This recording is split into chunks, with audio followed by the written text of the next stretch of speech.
How to check blood pressure. Hello friends, আজ আমি আপনাদের দেখাবো কিভাবে ব্লাড প্রেশার চেক করতে হয়। তার আগে বলে নিই, আপনারা যারা চ্যানেলটি সাবস্ক্রাইব করেননি তারা প্লিজ সাবস্ক্রাইব করুন। আর আগে থেকে যাদের সাবস্ক্রাইব করা আছে তাদেরকে অসংখ্য ধন্যবাদ। তো ফ্রেন্ডস, চলুন আমরা দেখে নিই কীভাবে ব্লাড প্রেশার চেক করতে হয়। আমরা প্রথমে দেখতে পাচ্ছি স্প্যাগোমিটার। তার কয়েকটা অংশ আমরা দেখব।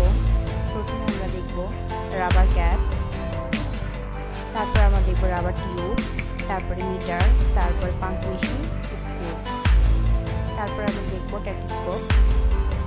টেস্টোস্কোপে আমরা দেখব রাবার টিউব আর ইয়ারপিস।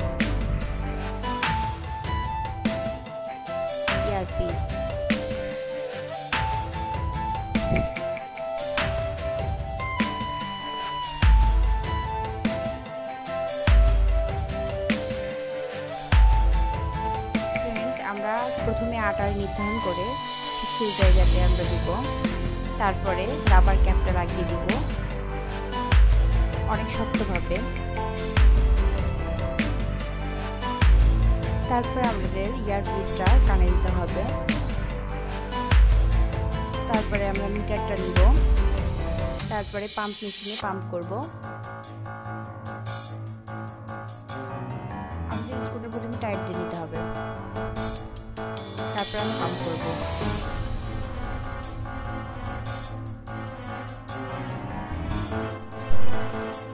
তো ফ্রেন্ডস, আমরা 200 পর্যন্ত উঠাবো, তারপরে আস্তে আস্তে ভিজা করে দিয়ে বাতাসটা বের করে দেব। তারপরে যেখানে আমরা প্রথমে বিট শুরু হবে সেটা নিব, আর যেখানে শেষ হচ্ছে সেটা নিব। এভাবে আমরা পরপর তিনবার করব। তারপর আমরা গড়টা নিব, তিনবার চেক করার পর গড় নিব। যেখানে আমাদের প্রথমে শুরু হচ্ছে বিট দেওয়া সেটা হবে আমাদের সিস্টেমিক প্রেশার, যেটাতে শেষ হয়ে যাচ্ছে সেটা হবে আমাদের ডায়াস্টোলিক প্রেশার।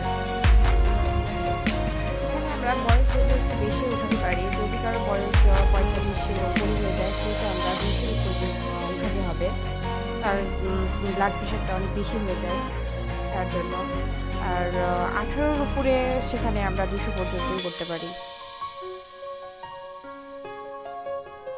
তো ফ্রেন্ড, আমাদের নর্মাল রেঞ্জ হচ্ছে 18-র উপরে যাদের বয়স হবে তাদের হবে 120/80 নর্মাল। আর তাদের 45-এর উপরে গেলে সেখানে 140/80-90 হতে পারে। তো ফ্রেন্ডস, আমরা দেখে নিলাম কিভাবে ব্লাড প্রেশার চেক করতে হয়। আল্লাহ হাফেজ।